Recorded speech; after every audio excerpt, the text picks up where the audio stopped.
Hi, I'm Applesauce Tree, and this is my first YouTube video! I finished college recently, and I'm only mentioning that because it burnt me out really bad. I learned a lot from school, but I've been struggling with inspiration and motivation for a while, and that's why I wanted to talk about how I've been trying to deal with art block and burnout, and then I wanted to share some of my thoughts about the drawing in this video. For me, a lack of inspiration leads to art block, and forcing myself to draw in spite of art block leads to a lack of motivation to finish any art at all and causes forever burnout, where I can't finish any art at all and spiral into self-disdain. I've realized lately that I've been trying to draw with no references. I have a really bad tendency not to use any references at all. It's not out of pride or anything, it's just laziness.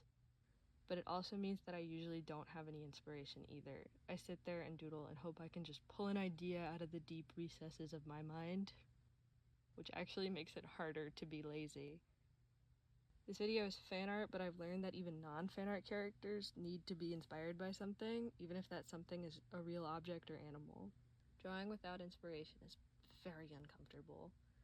It's like trying to move a car without fuel. You can still move it if you get out and push, but it's better to fill up your tank or charge your electric vehicle so you can move smoothly. It's like I'm pushing the car because I'm too lazy to stop for fuel. And this drawing is what helped me realize that. This drawing is of two Pokemon gijinka. Side note, I've known the word gijinka for a long time, but only bothered to look it up recently.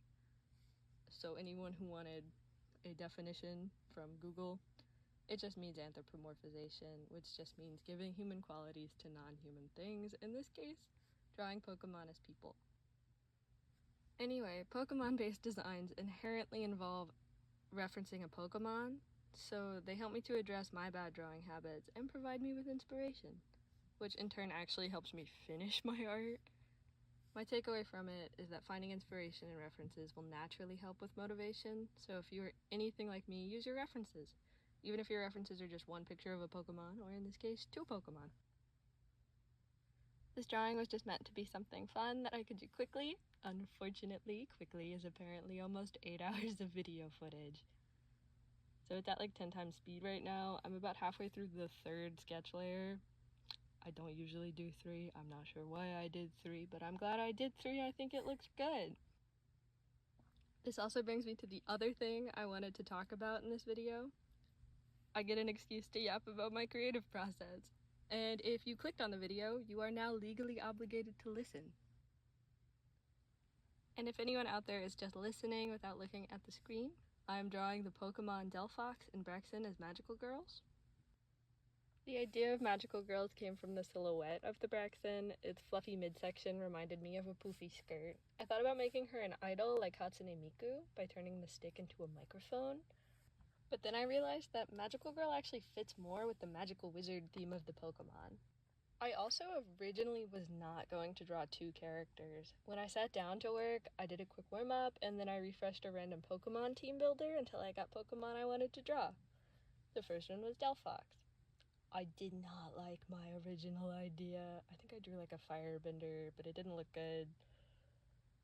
Because I'm not Avatar, I'll never be him. I didn't think of the magical girl theme until I started to draw Braixen, and then I felt bad for absolutely fumbling my first Delphox design, so I added Delphox to this drawing to make up for it. I'm sorry, Delphox. I also forgot her hair side swoop shapes in the last sketch layer. I'm very sorry, I remember them in the line art, I promise. I also actually made a very unfortunate mistake here. I left the pressure opacity on for all of the line art, which isn't a problem yet, but it comes back. When I started this drawing, I told myself I wasn't allowed to zoom in, and then I conveniently forgot that I wasn't allowed to zoom in, but it ended up okay. I use Photoshop on my Cintiq 16. I've had it for 5 years now. I love it very much. Photoshop has a navigation window, and I always have that open on my regular computer monitor, so while I work I can always just look up and see what it looks like from far away. I also take a lot of breaks. I cut them out of the video when I was editing it, but I would recommend taking breaks, even if it's just standing up for a few minutes every hour or so. It gives you a chance to see things with a fresh perspective when you sit back down, and it can be really good for your back and your legs. Overall though, I am very happy with this drawing and with these designs. I decided to use bows instead of ears, but I kept the fox tails. It's up to viewer discretion if they are real tails or just part of the outfits.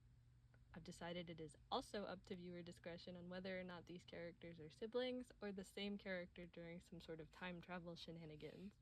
I tried to make them look alike and considered both possibilities while I was working.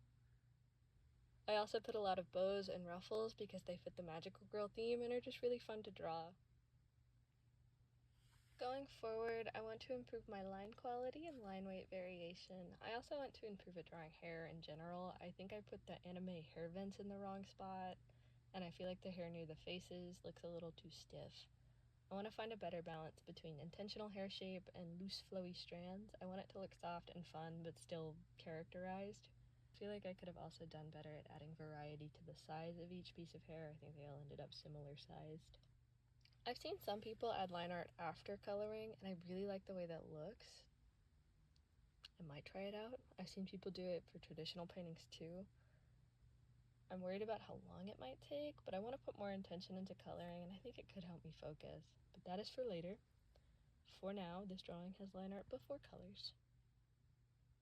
I will be honest, when I started coloring, I did think about color dropping the colors from the references, but I did decide not to. I picked colors that were close to the original, but I feel like picking them myself, just based on the references, gave me more control over the overall vibe of the palette. I started by coloring both characters entirely with one color. Braixen was yellow and Delphox was red. But this is just to make adding the other colors easier for me, since I could just use clipping masks to keep them within the silhouette. This is also around when the semi-transparent line art came back to haunt me. The transitions between colors beneath the line art was affecting the color of the line art in a way that looks really messy. It would have been better for me to just make the lines full opacity and then color them in like normal. I don't know why it feels more approachable to draw them with the opacity settings on. I thought I could make it work. I could not make it work. I will change it going forward. Next piece. We're not going back. Don't look back. Go forward. I've done it for a few pieces. It's just no good. I kind of wish I added a second shade of red. I feel like it would have made the designs look a little more like the original Pokemon. I also chose to give both characters red hair to match their ear fluff on the original designs. My first thought was to give them blonde hair, but I'm happy I went with red. How do y'all feel about it? I want to know. Y'all think blonde would have worked? Tell me. Please. Please no. In the end, I do think I could have added more color. I think some subtle variety would have given the drawing more energy and more movement. I wouldn't want to overdo it, but I think another shade of red or an orange would have just given it a little more depth.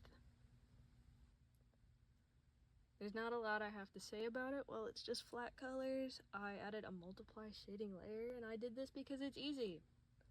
And just if you don't know, it's a common method where using a purplish gray color on a layer set to multiply can be used to make very quick shadows.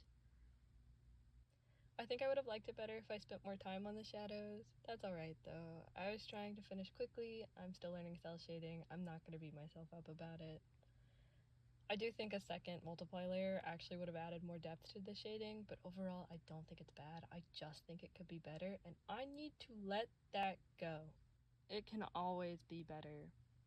And I wanted to do this piece quickly. I've fallen into the trap of when I actually do start a piece, I just never finish it.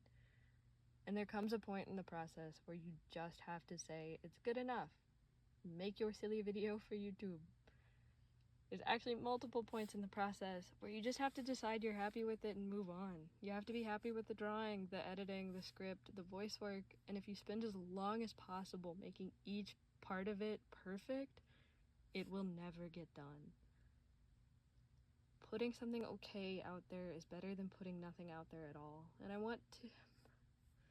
I'm working to accept that because I want to share my art, and I'd rather share good finished art than unfinished art that I think could be perfect.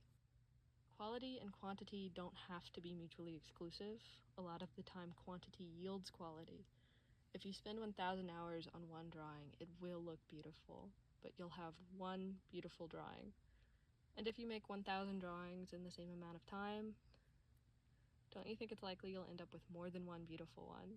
You'll probably end up with hundreds of beautiful ones, so let's just let things be good enough. Back to the drawing, when I started putting in the background, I realized the characters didn't stand out on red flames. So that's why the flames are blue now, which also ended up making the drawing cuter. Now it looks like they're doing a work together extra high temperature attack. I did add a lot of blue airbrush as bounce light, and I wished I used a different brush for it, but just another thing to consider for next drawing. X and Y was the second Pokemon game that I played, and I loved it. I took Finnegan. I think that's why I felt inclined to draw its evolutions. I remember sitting in the little in-game cafes so I could like pet and feed my Pokemon, and they took both of those things from me. I was so sad when my character couldn't sit down in Sun and Moon. I ended up liking Sun and Moon regardless, but still. Let me sit down. I painted all the flames on one layer. I added some cool tiny embers. I duplicated it and applied a Gaussian blur to the duplicate, and then I erased parts of the blurred version to get an effect where the flames farther from the focal point are actually a little more blurry. I really like doing overpaint layers where I go back and correct things I feel like could have been better, but I can get a little too perfectionist about them. I either want to get faster at everything before the overpaint layer or faster at the overpaint layer, or maybe more neat so I don't have to do an overpaint layer. In this case, I only gave myself 1 hour. I ended up going 12 minutes over that hour. I think if I gave myself more time for an overpaint layer, I would have ended up actually painting over both characters, just completely redoing them, but this was meant to be quick and fun. So I just moved on, and I like it. I'm happy with the drawing. Since I only had 1 hour, I prioritized both characters' faces and tried to make the line work around their eyes stand out more. People are most likely to look towards the face and the eyes on a character drawing. I also neatened up the hair a little. I tried to add in a few more colors and shading. I think I did okay. I could have done more, but I could always do more. I'm also thinking about maybe making a VTuber model. It's a bit time consuming, but it looks fun, and I think I might record the process. Or maybe I'll do like a special stream or something. Chad, if I made a VTube model, would you want to watch me play games? I'm gonna do it regardless of the answer, but it seemed polite to ask. At the end, I added a curves layer, some noise, and some foreground embers. I used a blur effect on the foreground embers. It was something like shape blur, and the default shape was a panther. I love panther blur. Overall, I'm very happy with this drawing. It's something I didn't feel like I needed to take seriously, and I just enjoyed the process. It actually got me back into feeling like drawing every day, which I hadn't been doing for a while. Like, I was still drawing, just not regularly, and I didn't feel like it a lot of the time. I think making it for a YouTube video also helped me feel motivated to finish it, as well as 2 other drawings. I made 3 drawings for this video. The first one ended up being so much footage, and I didn't want the video to be super long.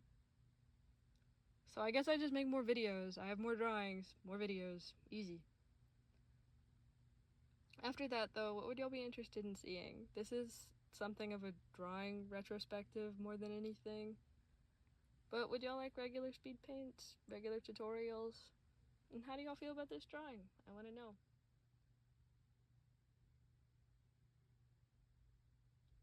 That is all I have to talk about today, so thank you for listening. I will see you next time, maybe? You can come back if you want to. Bye-bye.